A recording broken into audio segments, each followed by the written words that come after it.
You having some fun? You ready to take your country back? Are you a little upset that they've been lying to you like they have for the last few years? Right. So before they get off the stage, I gotta thank my children, especially Chloe, who was basically functioning as my Jill Biden, to make sure that I was capable of walking onto a stage. Now think about this, guys. We're running against a party that wants to take away your AR-15, but they gave a vegetable the nuclear codes. Think about that. Think about how insane that all is. Each and every day, there's a new measure of stupidity, a new level of asinineness. And what's great is, it looks like they're sticking with Joe. After lying to us for 5 years, that this guy is competent, that this guy is fit to serve. Raise your hand here. If Joe Biden showed up to pick you up in an Uber, would you get in the car? Would you let a friend get in the car? Would you let your worst enemy get in that car? Maybe. Don't waste the die, right, folks? But this is what we're dealing with each and every day. Just this week, Joe Biden announced that he's going to veto a required proof of citizenship to vote. I wonder why that would be, folks. Why do you think they would stop that? You're right.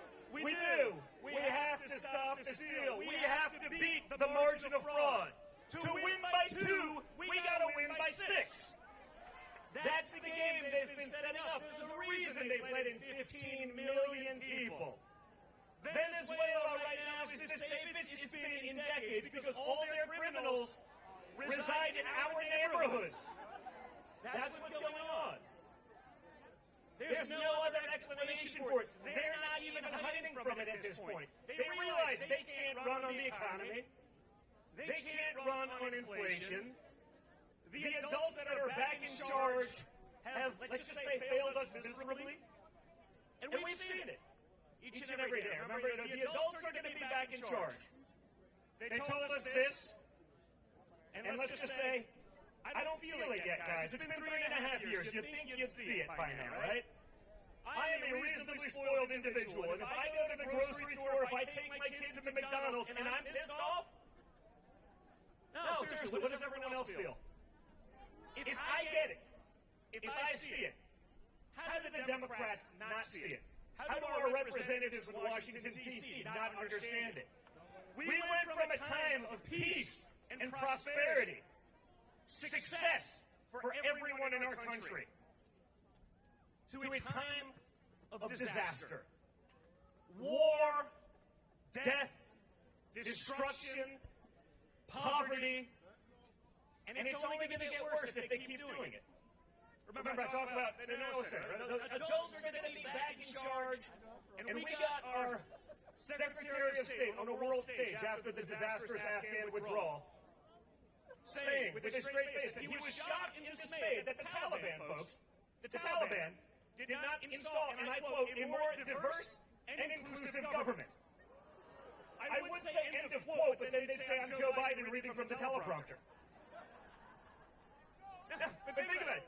He's like Ron Burgundy. If you put it on the teleprompter, he will read it, folks. He can't make that distinction. But what's scarier, guys, is they allowed this guy to be in charge. They told you, with a straight face, that this is the guy that was going to bring reason to the world. He was going to keep you safe. He's the guy you can count on with 4,276 years of experience in Washington, D.C. And now we see it. But think about it. It wasn't just the media lying to us about his competence. I love you too. We need more love, folks. And that's what it is, guys. You know what this is? Right now, it's about love. It's about love of country. It's about love of our future generations and our families. That's what we're fighting for, because I can assure you, Donald Trump didn't need this job.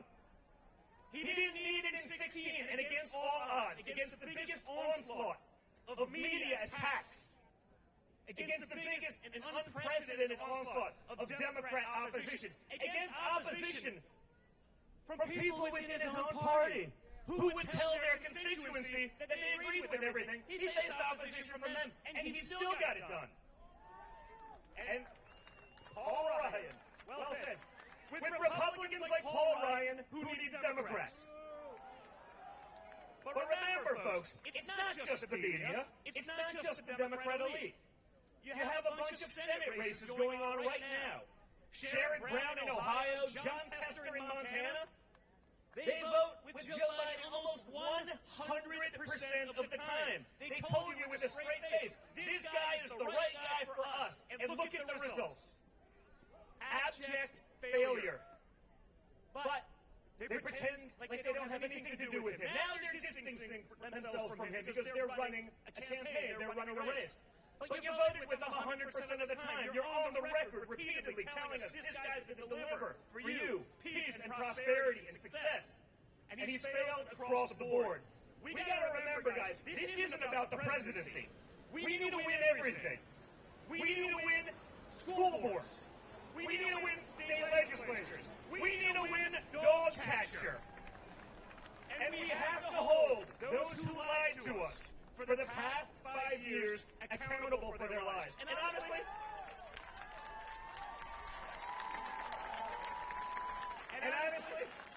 it was longer than that, right? It was really 8 years. Because the second my father took the oath of office, they went after him. They went after me, I know. I did 50 hours of congressional testimony. Now, I understand that I am not the upstanding citizen that Hunter Biden is. I get that. I understand. No, I get it. In my next life, I want to be a Democrat, because you can actually be a crackhead that sells out your country across the board, and it's just fine. They will protect you and take care of you. We don't have that luxury. But what we have is great people like you who are willing to stand up, who see through the nonsense, who are willing to push back. Now everyone sees it. That's why they're running their importation operation, right? Because they realize that even reliable Democrat voting blocs aren't voting Democrat anymore. We see that here in the great state of Florida, because people from Cuba and Venezuela who are escaping real persecution, they don't want to bring communism to America.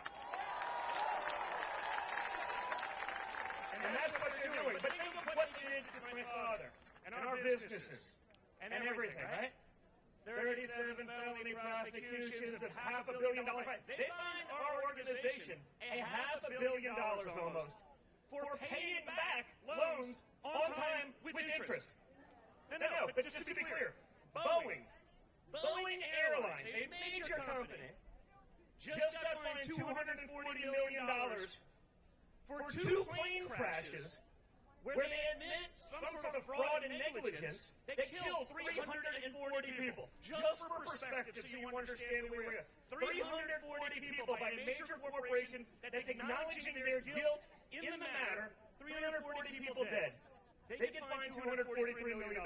We get fined almost $500 for paying back loans on time. No. That's the perspective. And guess what, guys? If they can do it to Trump, they can do it to you.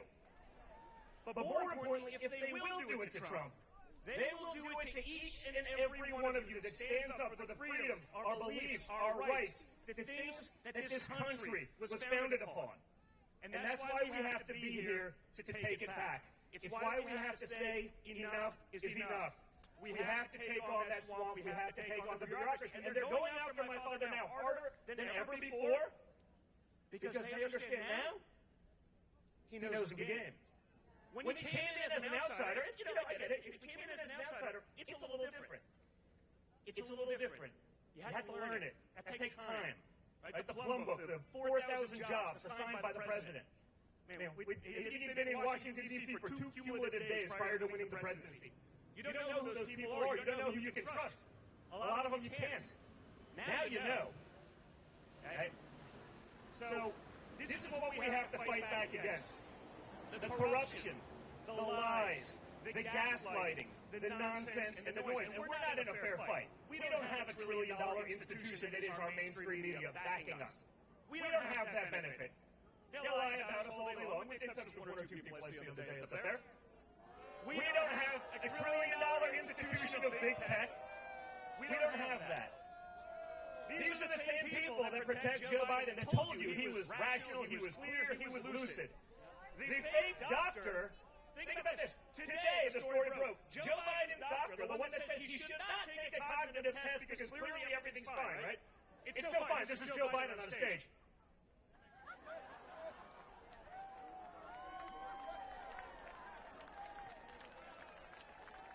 It's not that hard to speak. I don't even use a teleprompter. He can't even do that right. Right? The doctor that's telling us that Joe Biden's fine is also a business partner with the Biden family. Think about that for a second. And of course, again, if we had actual journalists left in this country, people would talk about these things. They would bring up the point. They would drive home that point. If it was Donald Trump, you're damn right they would be talking about it, rightly so. If I was Hunter Biden, if that was my laptop, I'd be in Gitmo. And my father would have been the person that sent me there. Hey, we all need a little kick in the ass sometime in our life. Okay, Hunter needed it about 50 years ago, but never got it. I'm much cuter, thank you. I like you, baby.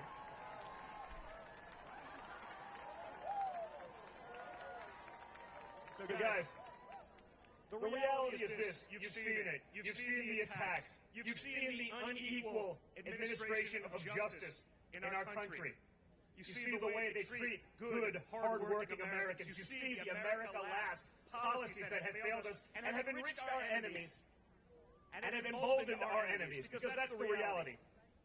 Democrat policy and the weakness they exude on a world stage is why we are seeing the chaos and turmoil that we see across the world. It's the nature of predation. It's a story as old as time. Predators prey on the weak, and when America is weak, when they're leading from behind, when they have an incompetence on the world stage, enemies will act. The wars will go away the second my father is elected. By the way, they'll get to the table the second November 5th happen, even before he takes into office, because they realize he'll drive a harder bargain than the morons that would rather, have trans admirals than actually win wars. Right? Have you seen some of this stuff? They're shocked. We can't recruit anyone from the military. I wonder why. Can't quite figure it out. Good, patriotic, hard-working Americans don't want to go die for the transvestite that was given an admiralship simply because they were transvestites, right? I mean, it's not a rocket science. It wasn't like they were the greatest soldiers in the world. They were just that. They checked a couple more boxes. So, guys, between now and November 5th, there can be no letting off the gas. You must speak to your friends. I'm not so worried about Florida. Feels pretty good. But we still got to win the congressional seat and all the down ticket races. But each and every one of you need to call your friends across the country. You need to speak to them. You have to make sure they understand what is happening. You see it around the world. This was an article I read today because it was just so disgusting to me as a father of 5 young children. Here's the article from the Daily Mail. Danish 17-year-old girl who used pepper spray to fight off a rapist near migrant asylum center. Sure, no correlation there at all. Was told she will be prosecuted for carrying a weapon. So, a literal victim of rape is going to be prosecuted for defending herself. That is the liberal mindset. That is what Democrat policy will ultimately be in that country. You see them refusing to prosecute crimes here. Only Americans, only patriots, only those people get prosecuted. You're a criminal element as long as you'll reliably vote Democrat.